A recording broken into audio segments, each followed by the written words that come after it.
meet Miss Chandrika Sahai, a principal architect and director at Meraki Design. She's been in this field for more than 2 decades now. Yes. And she's making a difference with a unique approach of combining art and sustainability. Thank you so much for coming. Thank you so much for doing this, agreeing to doing this with us. Thank you so much for having me. I enjoy coming here and having these conversations. Yes, it's now become such a part of our ideology to work with art a lot. I mean, I really think that reflects our culture a lot. And it definitely gives a very unique twist to our projects, for sure. So I would just quickly like to introduce the purpose of doing this.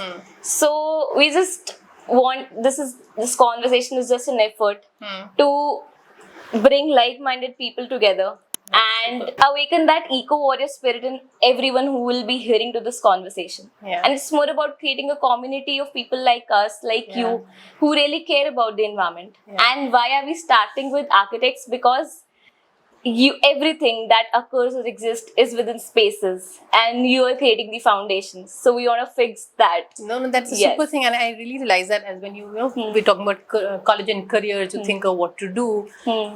Architecture happened because getting good in sketching and good in science became. But I don't regret it a single day. I love being an architect. I think no 2 days are different. No 2 projects are. There's so much variety and diversity in this whole thing.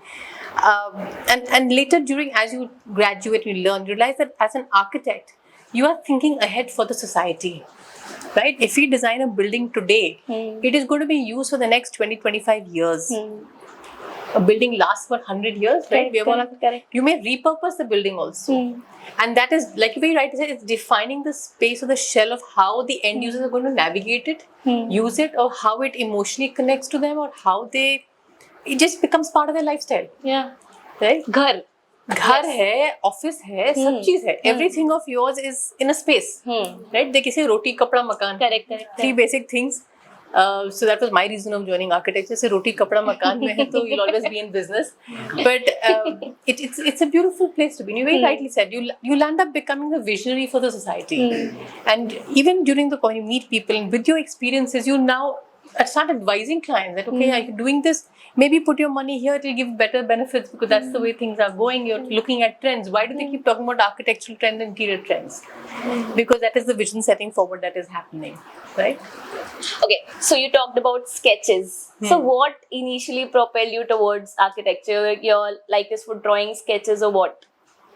Oh, I used to draw sketches of scenery, nature a lot. Okay. I used to love drawing mountains and things like that. So a lot of nature, trees. मुझे तो सूखा पेड़ बहुत सुंदर लगता है. Even now, I actually have my plants die out. They're still in the gamla because they are so pretty. The branches or the forms that come out, I think they are so pretty. And the silhouettes, even in photography, if you find the sunset, and you have a nice सूखा पेड़ in front, it looks so pretty, right? And of course, trees or anything in nature there's so much to be inspired from and to do. So I used to draw a lot of landscapes. Okay. Yeah. Landscapes motivated you to get a degree in architecture? I think my mom would have probably noticed what I was. So probably she should see my sketching and see how I used to keep pottering around the house and keep changing her furniture here and there. So she's the one who prodded me towards the field. Okay. Nobody in my family was an architect. Okay. So she kind of said there is this field, and I went on and did my... so when everyone was giving all those entrance exams, engineering खूब पढ़ रहे थे और people were going into DU. Architecture ka entrance exam was a lot of fun. Okay. I even gave the NID exam, and the questions are very interesting. And it was not such a pressurized padai thing. It's more about what you bring to the table. That also comes in the question paper. So of course that was exciting. And then doing the course, 5 years were also very nice and a lot of fun. I mean, I have no regrets. Like I said, every day it's been interesting. From the entrance exam to the college years to now practicing, it's been a wonderful journey. Yes. You did this in Baroda? Yes. So I did my 5 years in MSU in Baroda, and I didn't want to be in Delhi. So I did my schooling here, and I wanted to get out of here and experience life elsewhere. I wanted to live in hostel. So my dad had been a hostel person all through. So he used to keep talking about hostel and the bonding. So I said, okay, I want to experience that. So I went to Baroda. And it's a beautiful place because we had CEPT, NID, MSU, all these are big hubs in art and architecture. Today, the Ahmedabad school, I mean, it's not called as an Ahmedabad school, but you'll see the distinct style of architecture from there, or artists that come from there. So the formative years, I got to interact with a lot of those artists and architects, and the discussions that were happening during our college years were phenomenal. I mean, they've really been a foundation to what we are today. So MSU was brilliant, 5 years, getting out of Delhi. Being in Gujarat, learning the language and navigating yourself there. There's a lot of good learning to that. Okay. So, after completing your education, you spent a few years working with industry experts like Urbane and Kalappa, if I'm not... With Brinda Somaya. Okay. Brinda Somaya is an iconic architect in our country, and she is my mentor. I was the other day on a call with her, and she has been a huge influence in my life. She's a national awardee, an international recognized architect. And seeing her, a woman-led firm, we were working on under her. She's a big firm and doing projects nationally, internationally. That today, if I can make Meraki Design even a bit like her, I think I'm on the right path. So she's a huge influence, and under her we were able to work on multiple projects, which has led to how the processes and foundation at our office also are. Your mentors and experiences, how did they, if they did, lead you to owning your, coming up with your own venture, Meraki Design? How did that happen? Like at such a young age, you started with your own venture. I didn't start very young on the island. So I was working, and probably working at SNK was like a dream job. Okay. But I got married and moved to Bombay, and then my husband moved to the Middle East. But the workaholic in me, and like you said, passionate about your work, you can't stop. So I couldn't sit at home. And I started my family there. I was very fortunate that while I was in the Middle East in Muscat, I got an opportunity to design a fine dining restaurant at the Royal Opera House. So the Sultan of Oman had come up with the Royal Opera House, a very iconic project in the Middle East. And there were just 4 fine dining restaurants there. And one of them was an Indian restaurant. That so the Khimji group approached me to design it, and they loved the designs I gave. I had the Deputy Prime Minister come for the preview before opening it. So you can imagine how iconic it was. Once that was opened, there was just no looking back. It just opened a floodgate of projects for me in the Middle East, led to starting up my own firm.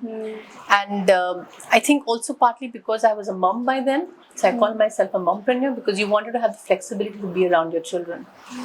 It's ironic that today I don't have much time for them, but the work has taken a lot of things. But yes, it is just I think how probably things moved to be in the Middle East, to have got this opportunity where at that time it was like a freelance, and then led on to having my own firm. My kids were there, so I didn't want to be in a job situation. It just led to the starting of Meraki Design. I want to ask you a personal question here, because I know a lot of high achieving mothers who for some reason could not give enough time to their children. So they had nannies and full-time nannies, caretakers for their children, and their kids somehow confided more in the nanny than the mother. And at a point, once the nanny is away, once the child is fully grown up in college, and they haven't been able to connect the same way with their mothers, because they're still working and they're still, they're at such a high position that they can't see anything away from it. How do you manage that person? So again, I think because I was in the Middle East, it was a blessing. They value family a lot more than us Indians. There are Indians living, you'll be surprised, but Indians abroad are more empathetic, are more time working on office hours. 5 o'clock means office is shut. They are in England, they'll be at the pub, and they'll be back home, they will be with their family. It's here in India that we think that रात के 10 बजे भी call करके या Sunday को भी side पे बुला सकते हैं. So because of my initial years with my kids being born, even the director of Khimji Group would be okay if I told him, no, I have to go pick up my child from the play school. They would shift their meetings for me. I would send out minutes of meetings maybe late at night because I worked like that. I would tuck in my kids to bed and then put into work, because that time I didn't have a formal office structure. But they accepted it. They didn't make me feel any less. They didn't taunt me for it. thing was more respectful of my time. And they appreciated that I'm a mother with infants. Coming back here, in fact, I had that problem. Because when the firm I set up there, I said, why, if I can do it in a foreign country, why not back in India? So I decided to move back to Gurgaon because home was here. And when I moved back, I would have people say, come to site on a Sunday because he's free on a Sunday. But that's my time with my children. And if I would say, no, sorry, I will not be available on a Sunday, call me Monday to Friday, I'm there. I've had people taunt me, ऐसे कैसे architect का काम नहीं होता, काम तो चल रहा है साइट पे, ठीक है, चल रहा है. But my priorities have been my kids. I started this where I loved my work. I didn't want to leave my work. But at the same time, I love my children, my family. And I have to balance both. And So, how old are they now? well, now they're 13 and 15. Can we know the names? Tarani and Tarika. Okay. Yeah. And I have a dog called Toshi. So, yeah. And there's a cat who's adopted us called Tofu. So, yeah, they're all TTD. Identical names. So, we are a multi-generational, multi-species family. Yeah. With all these. With all cheese, yeah. Okay. So from 2002 to 2024, Yeah. what is your daily motivation? Like, yes, I have to wake up and this is what I do every day. What is your motivation? Oh, I don't know if I have a daily motivation thing. I think it's just life. There's just things happen in life and you love your work. I think to do what you love is most important. And I tell that to everyone who comes to our office and work also. Because in an office, if you're going to spend 8 to 9 hours, you need to love your work. The day you don't enjoy coming to office, there's something wrong at Meraki Design, and that we need to work and fix it out. Because I think when you look forward to anything in your work or what you're doing, whether it's waking up to being with your family, having a cup of tea with my husband, or whether it is going to office and meeting my team and discussing projects, I mean, I just love that. I look forward to Mondays because Monday morning we have our team discussions. And some days if I'm not able to have that Monday morning meeting 1 week, it just rattles me because I love to have my team around and we all brainstorm and discuss each project and, come up with all those new answers. You guys are very similar. So that's being about passionate. That's what I say. I noticed that, which I said it's very good to find your passion. And we all think like you said, college mein ye karna. But if it's not just ki ye banna hai, you should enjoy it and you should look forward to it. There'll be no stress. You'll be okay to deal with ups and downs. There are ups and downs. There's no two ways about it, right? But it'll help you cope with it because there is a purpose at the end of it, or there's a joy at the end of it. When we see our sites handed over, that joy is different. And when I have my clients come back after 5 years saying, "Oh, we still love our space and we want you to do something next for us," that is priceless. I mean, no amount of media coverage or coming on TV can match that. That is the joy. Right? Seeking for joy every day. Bit of it. You'll find joy in a lot of things. I mean, to me, when we are designing for what? We design for people. So when the people use those spaces and they write about it later, like we've done the Mahajan Imaging Center in Gurgaon. Okay. And it's been 8 years since that project was done. But even now, if I go back and I open the visitor book and I see what people have written about it, they've come for a scan, right? They've come for a health issue and they've come for a scan. But when they say that, we sit here and we forget that we've come for a scan, or that we are so calm and relaxed chatting with our mother, had over a cup of coffee, I think I have achieved my purpose. Right? I've been to the Mahajan. That's why as soon as she told me that she's on the Mahajan Imaging Center, Right. it didn't feel like I was in a space that was, and yet it was so professional and the machines and everything, and it kind of all matched and it was so nice. Yeah. So I'm so glad you like that because that was my purpose. So I had not had an MRI done. So when Dr. Harsh Mahajan and Ritu Mahajan approached us and they said that, people feel claustrophobic in an MRI machine. And so I started asking people. And there was a graphic designer I was working with and he said, I get MRIs done so often and I pretend I'm in a war zone and dead. That just hit me. Ki jeete marne ka, why should I do that? Why should anyone have to go through that? And especially for a diagnosis, which is the beginning of your whole healthcare journey or recovery. You read it. Today, Gurgaon is known for its breweries, pubs and office spaces, right? The hero is the food. The hero is the software being developed. But yet the spaces are so designed that people talk about the Instagrammable and will take pictures there. But when you go to a healthcare space, you don't go by choice, you go by need. Correct. Right? Because the doctor is the hero. He's going to save the life. But you will sit on a stainless steel chair. You will have white walls. You will have that vinyl flooring, very drab, sometimes. Why? Will you otherwise sit on a stainless steel chair? No. No. But why? Because I'm sick, I'm sitting on a stainless steel chair. Emotionally, you start feeling that. So when I got to do the Gurgaon of Mahajan sector, I thought to myself, what's happening here? And I just moved back from the Middle East, and I was looking at the kind of work being done here, and I said, why? So I said, how can I make a difference? How can I make that patient's journey? Someone has to go for a scan multiple times. How can I ease it, reduce their anxiety? How can I calm them down, or worst case, distract them? Correct. And that's why you'll see at Mahajan Gurgaon, there's not a single white wall.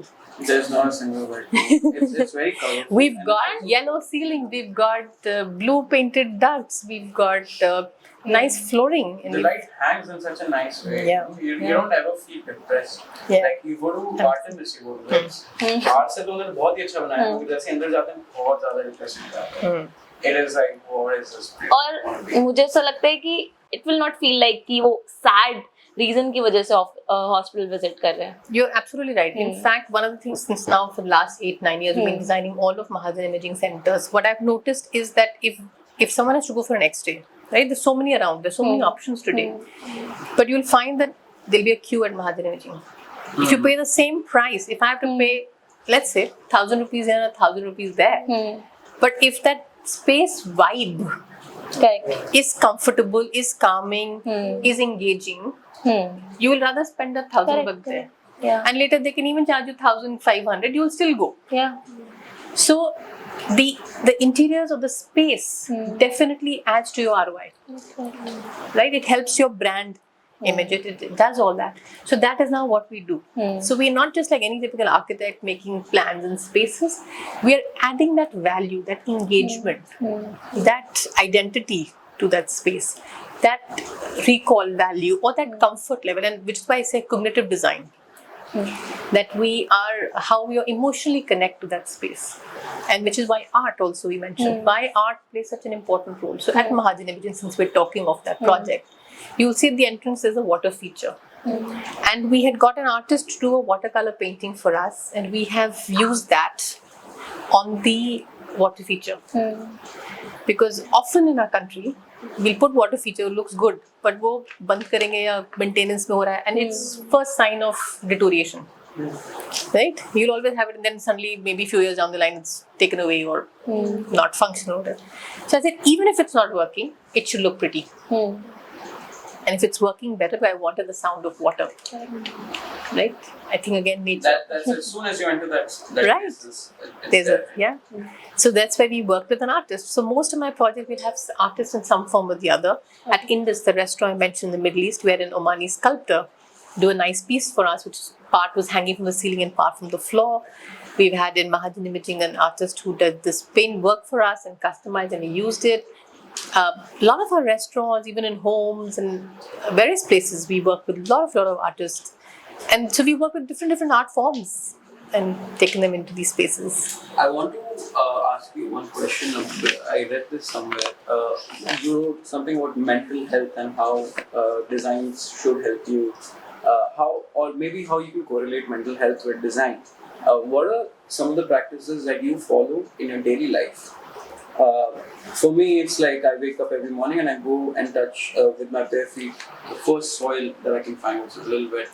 Nice. Right? That earths me. Yes. Very quickly. So, what are those practices that you follow every day? Whether it be talking over coffee with your family, or just being around people, and what is it for you? What are some of the practices that you follow? Okay, this is Because you're very hardworking. You are extremely passionate. You have a family to raise. Yeah. You have a dog and a cat. Yeah. And a husband. And work, a team, clients. Yeah. That's a lot of responsibilities. How do you take care of it? What do you do? So I don't think I have a ready set mantra for it. But I think the positive outlook in life, if you just have, and if you are just a happy good person, probably. But yeah, the morning, My morning chai with my husband is, yes, my grounding. When I get to sit with him and I do. So I'm not a chai person, but with him I'll definitely have my chai. When I leave for the day and come back, that is a very important, could be a ritual if you want to call it. I really don't have. I used to run a lot. I'm not currently running. And I think that was very grounding for me. That time when you're just running with yourself, I think mentally it really makes you strong more than physically. Physically happens by default. But to be running without music, to have just your thoughts with you, it's a cycle in itself. And once you've gone through the up and down and that calmness comes in, it's a beautiful place to be. So yeah, that is there. So I think each one finds their own mantra, right? But to me, yes, my family and my work just drives me and just keeps me very grounded. It keeps me very motivated. It keeps me at peace and calm. Well, what are your thoughts to get into a happy space? Because, for us, we are a company with a median age of 24, very young. And for all of us here, whether it be the office on that side of the street or whether it be this office here, we always battle, because we are young, we battle with these negative thoughts all the time. That the self-doubt, are we in the right place? Are we, what are we doing? Are we doing the right thing? How can we push that aside and be more positive? Because of course, thinking positive thoughts will bring you positivity in all of the things that you do in life. You think about the problems, you make the problems bigger. I've heard this somewhere. But what do you do to stay constantly peaceful? It's good to have those things, especially in a creative field. It's good because it pushes you to do better, right? If in my first year, I'm the best, I'm perfect, then ego comes in. But even when there's a handover of a project, everyone may be very happy. I in my head will say, okay, I don't like that detail. I could do this better. My team could have done this better. I will actually go people and say, no, maybe this, let's think about it next time. I think that's a thing of creative people. You'll never be happy. You'll always want to do better. And that's good. It's good because it'll push you. Yeah? The minute you don't push yourself and the minute you say, oh, I've reached, I'm there, your ego comes in. Then I'm the best. So have those thoughts. And especially if you're at work today, you'll have multiple thoughts. They'll come, they'll go, they'll come, they'll go. I have a to-do list all the time. So my family keeps pulling my leg. Oh, you see our face and you start rattling out a to-do list. Because I juggle so many things. And if I want things to all function smoothly, my to-do list is I'm still a diary pen person, I do that. But finding those small blissful moments, which could be a small thing as just sitting in the garden, petting your pet, or just, cuddles with the pet, or just sitting and catching up with your kids' day, what's happening, or just snuggling up with them. That just gives you your peace and calm. And each will have their own. Someone, maybe you make your own painting, right? You sit in your little Zen space and you make your painting, you do some pottery. Have a hobby. Always have a hobby. It should not be that school mein humne art and craft sikha, and the minute you get into college, you forget your art and craft, those SUPW periods kind of thing. Always pick up a hobby. Maybe become a mountaineering, maybe you go cycling, maybe you go running, maybe you go photography, or it could be anything. What is that for you? Running was for me. Yeah, to go running, so that gave me my calm.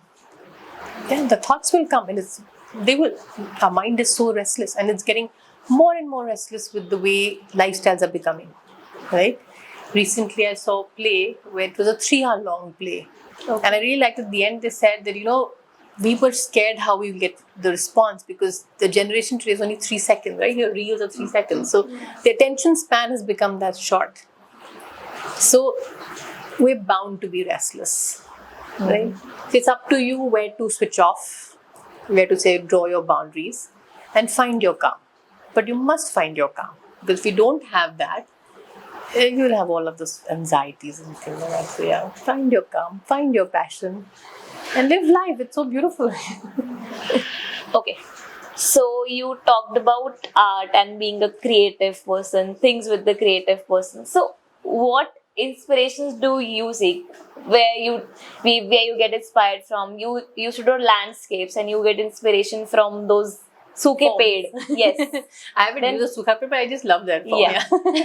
So what is it that drive inspiration from your work, for your artwork, for your art infused design? I think inspiration is everywhere. Travel is a lot. A lot of travel inspires me. I think, especially as an architect, you've got to be like a sponge, and your work is a reflection of you. So your foundation years, right? Like I said, the discussions that we had with other architects and designers, they are fun. That foundation is there. Your travels, your experiences keep adding on. And I think as you navigate life, you absorb so much and it reflects and shows somewhere together. I may learn from you, I may learn from my own teammates in my office, and I do. You know, there's inspiration everywhere. But to me, I think travels definitely have been a lot of influence in what we do. Okay. I got to know about your hobby of occasionally cooking. Yeah. Occasionally cooking. Yes, occasional cook. Okay. She's written Occasional cook, in her yes. bio. Yes. Can you tell us about it? So I'm occasional cook because, you know, typical in our Indian mentality, a bahu is expected to do the Yeah. cooking every day and khana kya ban raha hai. Yes. So I don't like doing that everyday cooking, but I enjoy cooking. I enjoy baking. So yeah, what do you enjoy cooking the most? anything it could be. It could be from making a dish. It could be from just wrapping or making waffles for breakfast or baking a cake or coming up with a new dish or some chettinad chicken or something. It could be anything, you know. I think I just love being in the kitchen and cooking. It's a very nice feeling. So I love that. Yeah. So that's why I'm an occasional cook. That when there's an occasion or family's coming over for dinner, I definitely like to go cook and make some dishes there. I may not do it every day, but yeah. So you talked about your project, that hospital one. So any project that you're very proud of that really changed things for you personally, that I did this.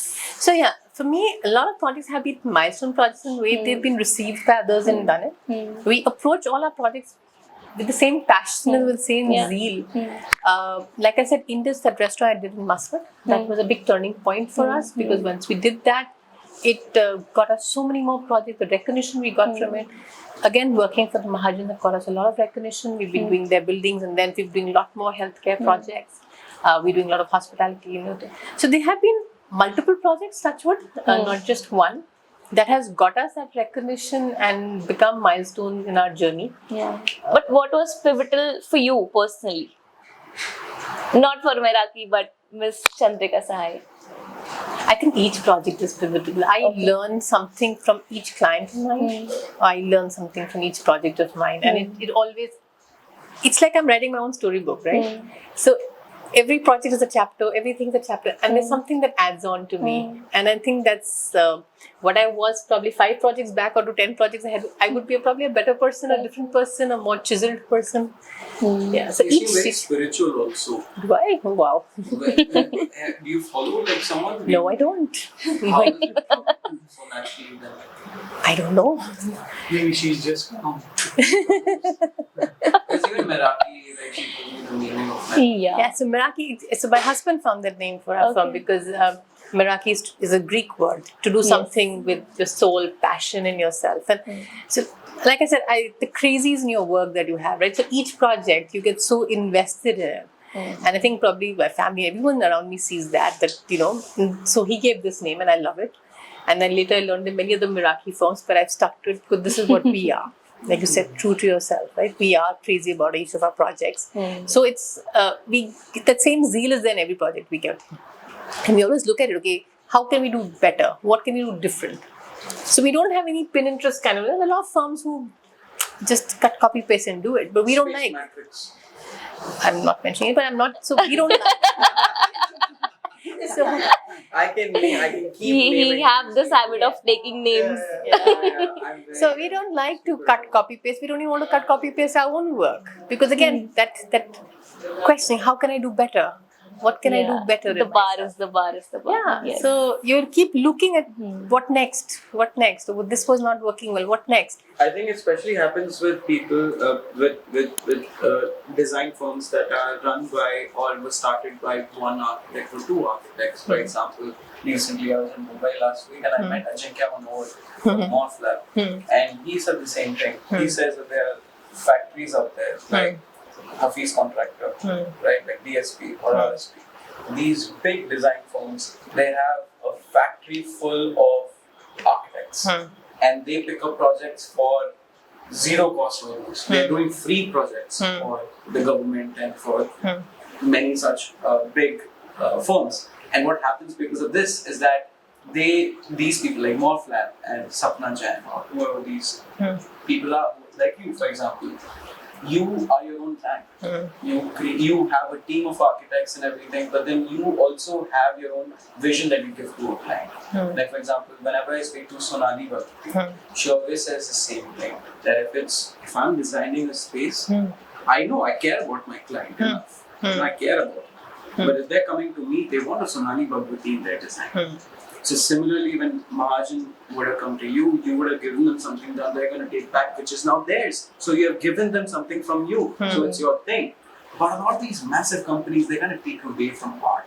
And that's where I think a big problem lies. And that's why we also want to somehow be a place or be a platform for people who are their names, like Chandrika Sahai, Sonali Bhagwati, Saurabh Dalal. These names, these are artists, these are the architects who are going to write scripts for a lot of houses in India, for a lot of spaces. And you have to be recognized. If not, then we can let massive companies turn AI into good designs and go with it. Just go with it. So you've touched on a lot of things. So I always believe that what I like about our country is the diversity, right? And so there are a lot of architects who have their signature style that they bring to every project, and very rightly said, maybe that's their approach, that people have come for that signature style. I've been asked this question, what's your style? And I've not been able to answer it because I feel I'm designing for the people, right? Whether it's an office for you or whether it's a home for her, it's for you, the end user. I'm just going to design and hand over and maybe meet you for a cup of coffee later on. It should be for you. I keep saying, हर घर में चाय बनती है, but हर घर की चाय अलग होगी. Correct, isn't it? किसी के घर में अदरक होगा, किसी में लौंग होगा, किसी में दूध कम, पानी कम, whatever. It's all personalized. So I know one of my clients kept saying, oh, I know when I was doing up my own house, they said, oh, we know how your house will look, it will be like mine, this is. And I thought to myself, will it, So each of our projects look different. And because we look at what the client wants and how we can add value to that. So when I started Meraki Design, it was not Chandrika Sai and Daughters or a firm like that. Initially, all architects had their names and associates in it. I said, no, I don't want that. Because at Meraki Design, it's not about a person, it's about the team. It's because what we all contribute together, right? So our Monday morning meetings, when we are discussing, everyone is contributing to it. And that's what makes the project so much better. It's not one head, but multiple heads working together. So I didn't want my name in the company name. But then yes, over time I've realized that the association or the identity comes with the vision that I have for Meraki Design. You pass it on. I pass it on. So I now recognize that. So it's taken me time. It may not be the very conventional way of going as an architect. It's been my journey, right or wrong. And I'm quite happy with the way it's gone. Talking about how the bigger firms are, they too started off as a small firm. Right? It's the opportunities that came and how they encashed in it. Unfortunately, in architecture, we're not taught how to run our companies as a brand or as a marketing agency. We are taught architecture. A doctor is taught medicine. Yes. A lawyer is taught the law, We're not taught MBAs, how to do it. So each find their own way of doing it. And what works for them, what works for them. I think there's today plenty of opportunities for all of us. So someone may have gone up big, but they also got the system and processes in place. If Hafiz Contractor reached a place, he may have chosen the path of doing some projects free of cost, but he's got there and he's built that brand for himself. Right? I had to do a project which had to use a lot of classical elements, and I think, how did he do it? It's not easy to put that elements, but he did it. For somebody else, and that's become his style, right? That's become his signature thing. So it's again his journey, his evolution, his travels, his thing that influenced him to his styles and made it his brand, which connected with masses, and therefore he is what he is. So I think each one is a different story, and each one is therefore ever diverse. That diversity of practices are there, right? So you can choose kaun si chai chahiye, kaun sa architect chahiye. What do you have a favorite architect for you? Like, is there someone that you look at and say that this Yes. architect has taught me a lot of things? Jeffrey Baba. I used to love his works. Jeffrey? Baba, he's a Sri Lankan architect. He's no more, but yeah, his works had a lot of simplicity, had a lot of nature, the inside out, merging into one. A lot of truthfulness in his work. And the other, of course, has been Brinda Somai, like I mentioned. She's a huge influence to me, even today. So yeah. And any particular architectural marvel that you get inspired from? Any places? Oh, lots. I think most what excites me is our historical buildings. I think our palaces and forts. I still remember visiting as kids and how the aircon in Jaipur, Amer, right? That there's water channels are going through when you have the thandi hawa coming in. It was air conditioning of the times, yeah, isn't it? Till date we can't do it. We need mechanical ACs to get that thandak in a place like Jaipur. So I think our own history, our own kind of buildings we did. I feel sad that it's not taught to us in colleges. It's not? No, it's not. Okay, we're only taught brick and RCC and all those kind of modern things. We taught history of architecture as a subject, but to design and build, to have like how you had your in Golconda, the sound in the other palace across the distance can be heard here, right? Those acoustics that we see, that Yes. column is there floating. Where is it taught to us? The stone kind of thing, how to calculate it and do that. No, it's not taught to us. How to practice traditional architecture is not taught in colleges. Not in the traditional syllabus of it. No. I've read that you try to inculcate Indian design techniques in your work. Yes. Can you tell us more about it? Like how So did you... we are Indians, right? Yeah.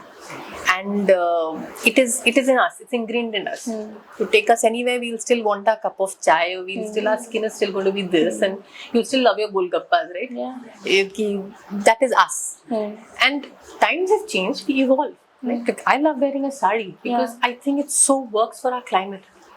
I can go to a site like this. I can be out in the sun standing and I have my pallu to cover my head. I can go to a board meeting also like this and make a presentation. It works for me. I may not wear that Purana style ka weave. I have chosen a more contemporary design because this is what I like today. Right? I've personalized it in my way. And same is even with our architecture. I think that there's so much in the form, so much in the planning, how we had our verandas, the courtyard, the ventilation. And I think it works for us. Courtyard, that's a very important thing. I Yes. was listening to someone, he was emphasizing we need to have a courtyard in Yes. the form of your own divinity. Yes. Because apparently the Yes. old traditions, even the Victorian architecture, so Yeah. much of it, so much of Greek Yeah. architecture, so much of Indian architecture revolved around our courtyard, the Tulsi ka paudha, Correct. and the center of Right. our house. Angan. The Yeah. Angan is the divine factor. And one more question, just going deeper into this philosophy of practicing Indian architecture, vernacular materials, and what do you think about these? They are good. We need to use them. Like your gobar ka lep, right? It was antibacterial. You didn't have so many diseases that time. But today it's practice of the gaon ka hai. Why did we in our education system say kacha house is gaon, pakka house is city? That whole aspirational you said there in the schooling years. I need to have a pakka house. Today, why the government is saying we're giving everyone a pakka house. And what is a pakka house you're getting? You're getting a brick and concrete structure with a small window. You're getting a 10 by 10 ka room, 4 diwari with a small window. Does it work for our climate? Then I need to do insulation, then I have to add a fan, then I add a cooler, then I add an AC. Right? But पहले जो हमारे मिट्टी के घर थे वो naturally cooling. Correct. Right? Why did the Gujarat ka bhund, the shape of it was there because the earthquake resistant. Why did they have that mirror artwork? Why did the women sit and do that inside the lake? Because छोटी सी opening होती थी, बाहर धूप तेज होती थी, but that छोटी सी opening से it would reflect through the mirrors and the space inside be well lit, right? So there was a reason why what happened, and today we've killed it all. Today we're just making rooms, rectangular rooms, RCC slabs. We're now using so much more mechanical ventilation. We're increasing our energy usage.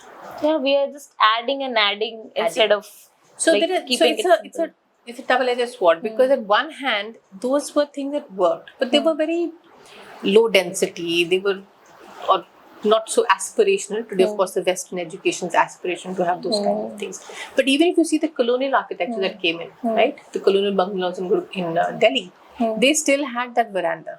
They did taken those things and kept it. So they would put that high ceiling, they had that Roshandan, the thick walls, jalis. the jalis, right? So they adapted their colonial elements, those moldings, to our landscape with our climate and built around it. But today, the way the government regulations have got the plot sizes and the FAR increasing every year, every time, and we just increased it again, where is the room to do all that? So right now you've got build of laws and you've got again so much. Now that जो पहले जो खुलापन रहता था घर में वो और अब बंद होता गया है. Now you have rooms just looking into a shaft. You've got all glazing and things like that. Where is that light and ventilation? When there is going to be no light and ventilation, you'll be using more energy. You're going to be using more artificial lighting and more air conditioning and things like that. That's what I want to ask. How modernity, like moving forward, has like took us far away from sustainability. What are your views on this? So, like I kept saying, I think in our culture we were very, very sustainable in our practices. Yeah, whether it was carrying your basket to do your own shopping, cane ki basket leke jaate the, to whatever. We were very sustainable in our practices. But sustainability, and there was a time when sustainability and development were not seen hand in hand. Right? So development was factories and pollution and all of those things. And it freed up our time. These modern innovations gave us time to take it. Right now, Swiggy delivers. I don't need to carry a thing. I've saved up time, but that has also increased the population, increased the stress on the society. The density has gone up, so it's become a chicken and egg thing. But today, I feel technology can help you. Now you have to look at sustainability more than materiality. You have to look at how technology can make it smarter. Right? So when you have got those motion sensor lights, your light is not on all the time. When it's needed, it is on. Right? Okay. Now you're talking about materiality. You're looking at low VOC materials, paints coming in, surfaces coming in. That is the need of the hour. Right? So घर तो paint करना ही है, surface coat तो चाहिए आपको, top करना ही है. But now you look at the materiality. So in our office, we actually, any material comes in, we go see पीछे the technicalities of it. That is it worth it or not? Okay. If the building catches fire, what will happen? What kind of smoke will come out? These are things to question now. What practices do you use introducing sustainability to your design? Like looking back at the materials, like what is written, what are the technicalities, other than this, what is your way to practice sustainability? We upcycle a lot. We recycle a lot of things. So we're looking at actually, ideally the word should be like a circular economy, right? The waste of something should become the raw material of the next. That's the best way. So that we're not eating more into what we already have. We're already stressing out so much. How to stop that is to make sure that But so a lot of our projects, our furniture, like the conference room table of mine is actually taken from wood scrap when made. It's a solid wood table, but it is all pieced together. And there are flaws in it, and I think that's okay. I remember when polisher came, कि नहीं मैं इसको ठीक कर दूँगा. I said नहीं कुछ मत करना. I like those undulations. I like those cracks on it because that's the character of that wood. So let it be. Accept it as it is. So materials is a large way where we add to sustainability. I may not be able to because of site constraints, may not. Where we have like large resort projects or hospital projects, we're able to do a lot of the planning with light and ventilation. Some places, like when we do a lot of hospital designs, the requirement of the space, it's because it needs isolation and all that. I have to depend on mechanical things. I have to, but I do make sure that the patient looks out of the window. My patients are always looking out, have that opportunity to see light. So we do a lot of those things, but materials today play a lot of importance. Okay. Yeah. I don't understand this place somewhere. We got lost with modernity. Both of our founders are so not against modernity, but they're very cautious of using modern materials. The thought is that somewhere along the line, India lost its way and we've become too occupied copying the West than going and referring back to our own history, very rich culture. I myself, whenever I become aware of something that we had used in our past, something that was very significant in our culture, and we stopped using it, I always try to put it out to my friends. For a cooling system, I remember I was in a boarding school and these two teachers from England, they had driven their ambulance Land Rover that they had got for very cheap, and they drove it down to India. They actually went to Sri Lanka first, and they came back to South where I studied, and they stayed there. And all of their practices were all Indian. So they didn't have a fridge, they did not have fans, they did not have ACs. They didn't have fans, they didn't have ACs, nothing. This is under which it gets very, very hot. And yet their room was the coolest amongst all the teacher quarters that we had. And we all loved to hang out with them because of these small but unique practices. And they said that this is all in your library. We have learned nothing from England. If we were to compare the modern techniques that we have right now in the form of ways that we all young people and people who are not aware of such things can understand, they'll be terrified by these. So you're absolutely right. I mean, there's so much to learn within ourselves, and we unfortunately, whether it's our education system or the aspiration of the West, we've considered it ghati, and we've not looked to it. Like, oh, it's not aspiration, but it works for our mind and soul, right? A matke ka pani. Yes. Correct. It just, even now I have a matka in my kitchen because I think that matke ka pani is the right temperature. We also have Yeah, rather than having that fridge ka thanda pani, right? But I think this is where today's youth needs to bring in the design and innovation. How can we bring back those things into a form where it is quick, easily accessible, faster application? Right? And you should have the skill set, train the people to have that skill set. Whether it is in some form of carpentry work. Why has all these charcoal panels and all become so popular? Because they're just quick to install, they're ready and done. But if that materiality is something which is taken from our culture and it's done like that, it's not that it's impossible. We can. It's that, like earlier we used to have that terrazzo in situ flooring. Right? They work. ठंडा लगता था पैर रख के उस पे. Terrazzo in situ would take time. Anything in situ would take time. But today you have some companies that are doing the same terrazzo in situ work in a tile form, and they're giving it pre-polished to you. So it has cut down my time for installing on a site.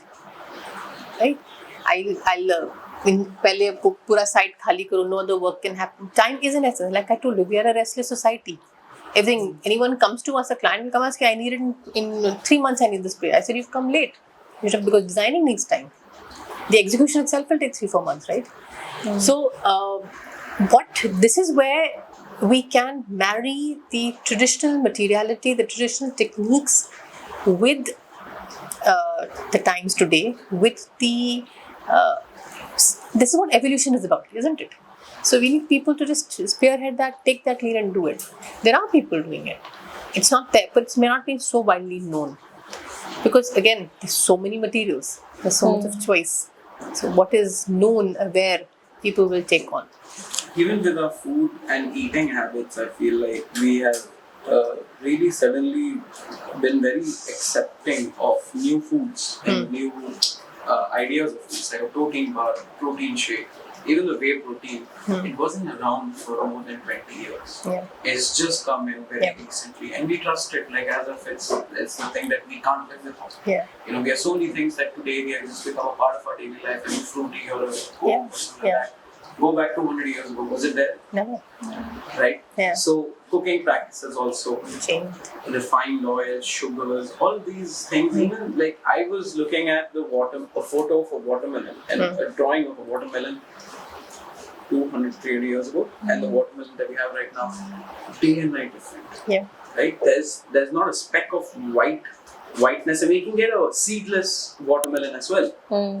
in those times, there used to be a small circular section of the red watermelon, that the edible part of the watermelon. That's it. That's the amount of sugar there was in the whole of watermelon. And today, 100 grams of watermelon has about 25 grams of sugar. That's equivalent to a Coke.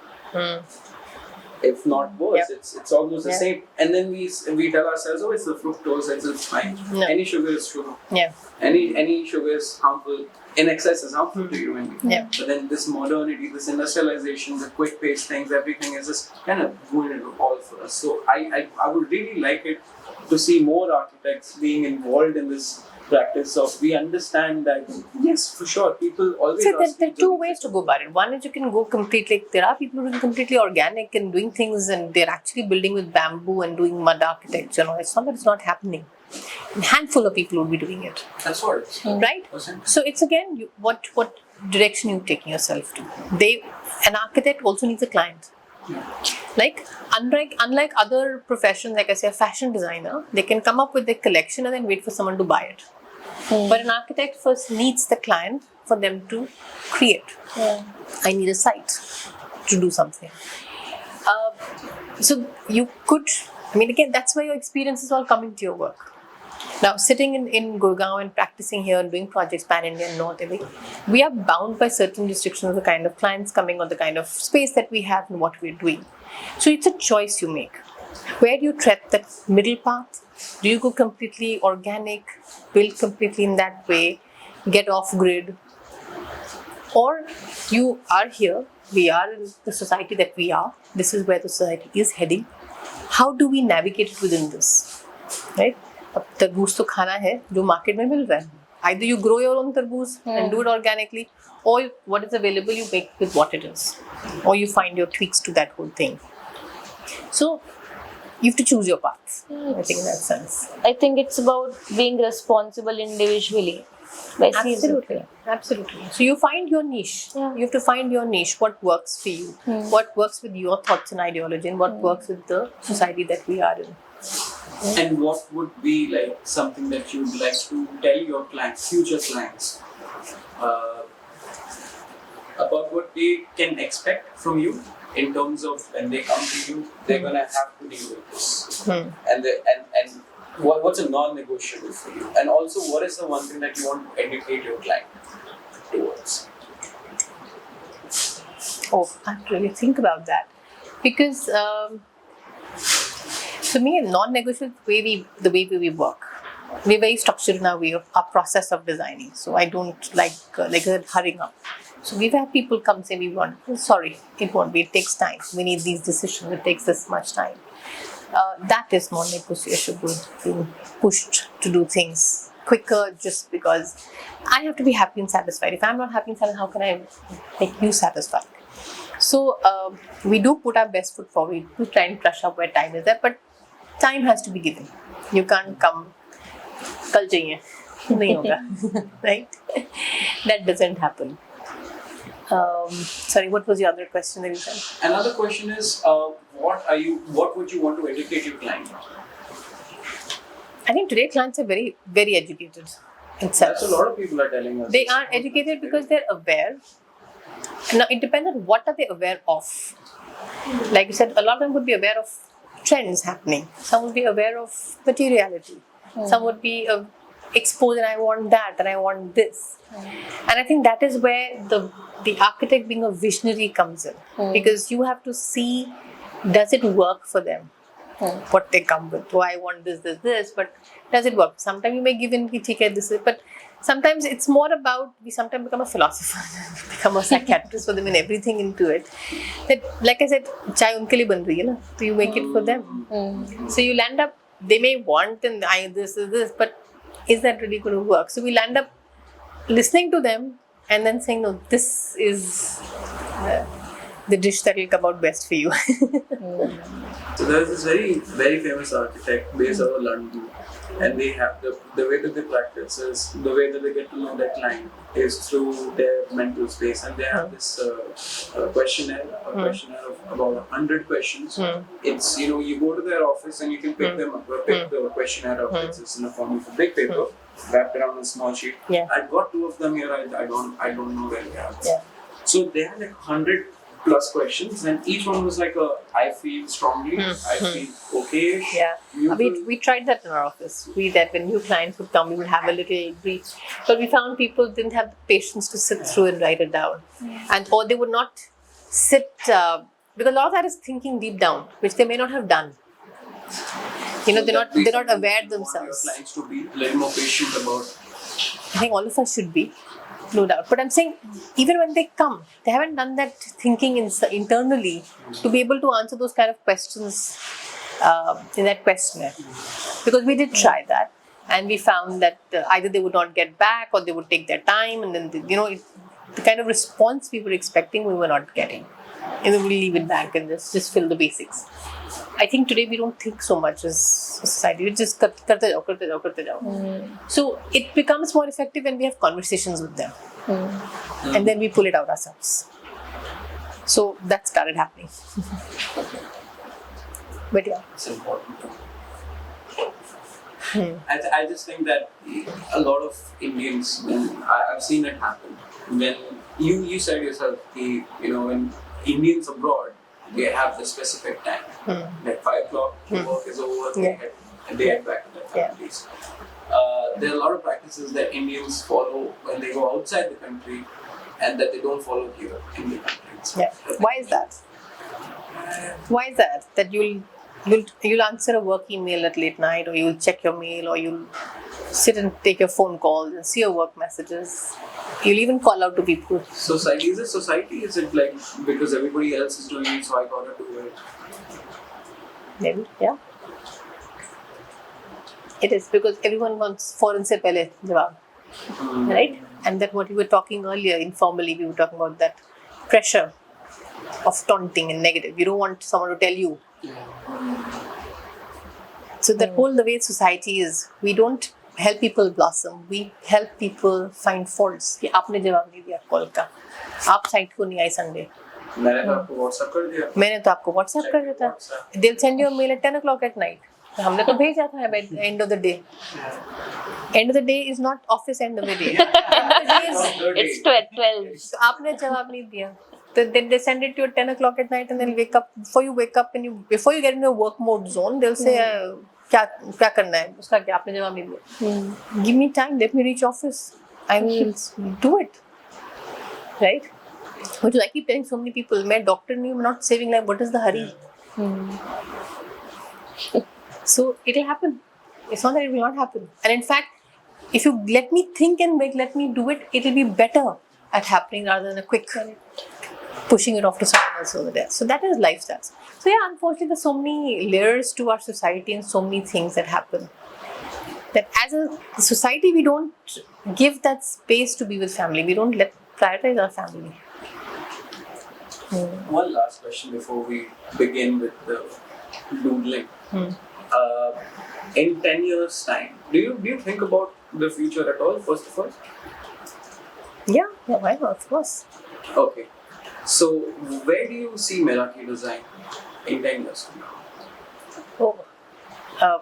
With bigger, better, more iconic projects, with more influence to what we have in society, what we're doing. I mean, if this much number of projects of ours have got such an influence and such a response from people, many more. Definitely many more. We have a long way to go, but I'm sure it'll be a good journey. That's all. Because if you ask anyone if they've been to Mahajan Imagine Center in Gurgaon, the one that is nearby, Right. Yeah.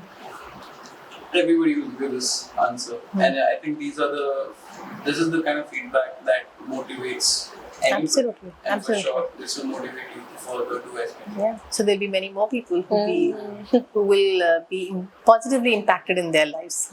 That's what we want to do. Reach out to more and more people. I want to ask one last thing. Yeah. What is that one lesson that you will like to pass on, that कि ये पहले मुझे किसी ने बताया होता जो अब आप किस बताना चाहेंगे? What legacy do you wanna leave behind with your work? There's a lot I can tell, but in what aspect? Like any particular lesson जो काश मुझे पहले पता चल जाता और अभी थोड़ा, और ये चाहती हूँ मैं कि लोगों को पता हो. Any particular one? See, if it, very generally, I don't have one. There is lots I have learned. Like I said, I started my practice later, and so it was good. It had because I had seen worked in places and I'd done, and then I started my practice. So I brought a lot to the table. So it depends who was asking their advice at what point. and what Okay, they're looking suppose for. young architects who want to be like you, like who want to own a venture like Meraki, who is making a difference for them. Then definitely practice in an existing office. Work for a couple of years. Understand what you bring to the table. Understand how work is done. Learn how things are, how processes are. Learn, do a couple of projects because architecture is such a field. It's not like Excel पे करके खत्म हो गया. It is art and science. It has so much to it. You have to have that practical knowledge. Then only can you bring something when you set up your firm. Because when you set up your firm, you are the visionary. And then you are taking it up. And I will often say, why set up a firm? Why not? Why should there be so many individual things? Why not a collective? Because like I said, collectively we are much stronger and better. Yeah. So grow with the firm. Be part of that firm. You contributed, grow, build your career. Why take on the hassles of starting up a thing and then it's not easy. You know, to build that. So be part of it and grow it. As long as you are enjoying your work, you're passionate and you're contributing to society, just do it. I don't think there's this need for everyone to start their practice. नहीं, कोई ज़रूरत नहीं है. Right? Thank you. Wherever you can make a difference. Yeah. We should give back to society in whatever form and wherever you can. It's not necessary everybody has to have a practice. Some people want to have their practice, please go ahead. And there should be some people. But collectively, it's a teamwork. And in that team, you require people at every level to be. And you grow. As you grow your team, everything grows. You know, I mean, it's another topic. You said last question, it's another topic you're opening up. Because in architectural practice, because everyone thinks ki architect barke start your practice, the kind of quality of work happening is very just drafting and all. You're not growing. You may have opened your practice and then you're looking at all that. Rather than have a structured organization that grows collectively. That is more important. So, yeah. How do you motivate your team? That you have to ask my team how motivated. But I think our discussions, our contributions, I keep saying whenever anyone is working, we all say where's the panchayat, everyone has to come and contribute. I think when you're involved, when you feel involved and you feel valued, it's motivational.